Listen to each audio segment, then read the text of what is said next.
Salam semua teman-teman yang dikasihi di dalam kasih Kristus. Pengertian Alkitab hari ini dari Mazmur 24 ayat yang ketiga sehingga ayat yang keempat. Saya baca, siapakah yang boleh naik ke atas gunung Tuhan? Siapakah yang boleh berdiri di tempatnya yang kudus?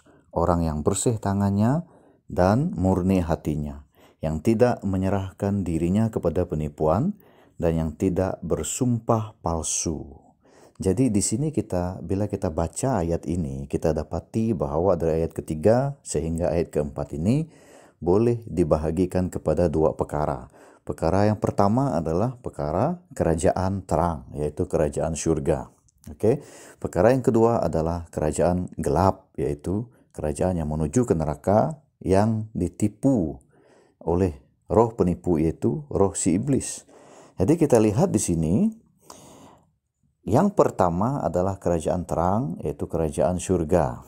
Jadi di sana kita lihat, untuk berada di sana kita perlulah mengenal siapa Tuhan kita dengan lebih dalam lagi. Dikatakan di sini, siapa yang boleh naik ke atas gunung Tuhan. Gunung Tuhan ini adalah tempat di mana Tuhan bertakhta, di mana takhta Tuhan berada. Jadi bila kita tahu bahwa ianya namanya takhta Tuhan, maka itu ayat seterusnya, siapakah yang boleh berdiri di tempatnya yang kudus? Karena Tuhan kita adalah kudus, di mana di dalam surga, kerajaan surga itu satu dosa pun tidak boleh ada. Jadi di sana apabila seseorang itu bertobat, dia layak untuk masuk ke surga karena dikuduskan oleh darah Yesus. Dan kalau kita lihat di sini, siapakah yang boleh berdiri di tempatnya yang kudus itu adalah orang-orang yang kudus.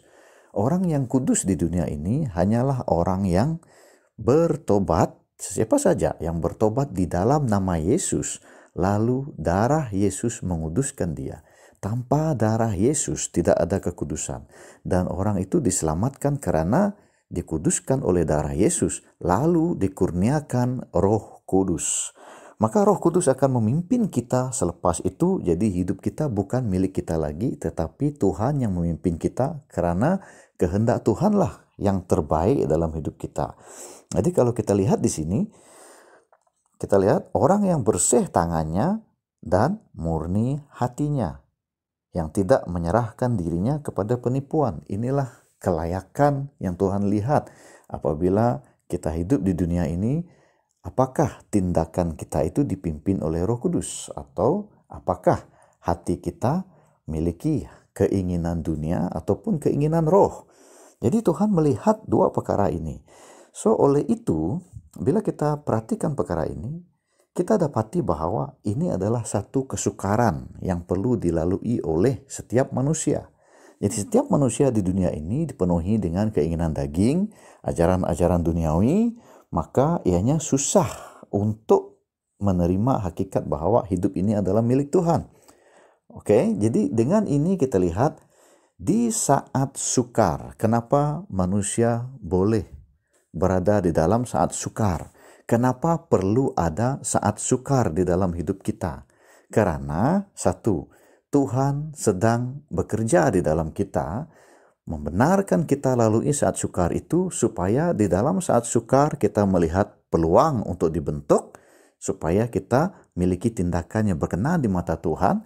Dan bila kita diajar dan dipimpin oleh Roh Kudus untuk mencari wajah Tuhan dengan mendalami dan mengetahui Dia, bertumbuh dalam pengetahuan mengenal akan Tuhan, dengan ini kita akan miliki keinginan yang bukan keinginan daging lagi, tetapi kita akan lebih mengenal keinginan Tuhan, yaitu keinginan roh, sehingga kita berjaya mengalahkan keinginan daging, hidup dalam keinginan roh, dan penuh dengan berkat kelimpahan. Inilah yang Tuhan mau. Jadi setiap kita yang percaya, kita harus lalui saat sukar. Dan apakah saat sukar itu? Saat sukar adalah saat di mana kita mengalami peperangan rohani, tetapi kita pasti akan menang bila dipimpin oleh Roh Kudus, karena Tuhan mau bentuk kita dan bentuk keinginan kita, supaya kita tahu apa yang terbaik, yaitu keinginan roh.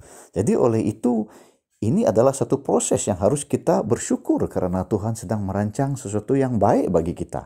Jadi oleh itu kita lihat seterusnya adalah kerajaan yang seterusnya, kerajaan gelap. Kerajaan gelap ini adalah kerajaan penipuan.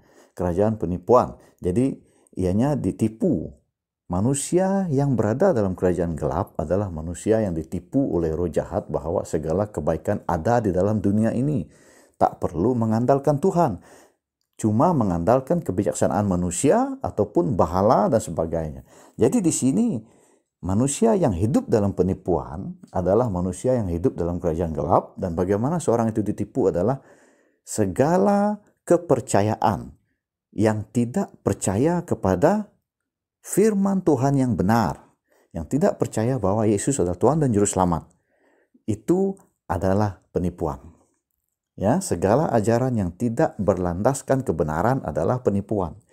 Jadi, jangan pernah meletakkan kepercayaanmu kepada diri sendiri, kepercayaanmu kepada apa yang ada di dunia ini, karena letaklah kepercayaanmu kepada Tuhan Yesus Kristus, yang ajaran yang benar, lalu kita dikuduskan, lalu bila kita bertobat, darah Yesus menyucikan kita, dan akhirnya kita dikaruniakan roh yang memimpin kita untuk sentiasa menuju ke kerajaan surga.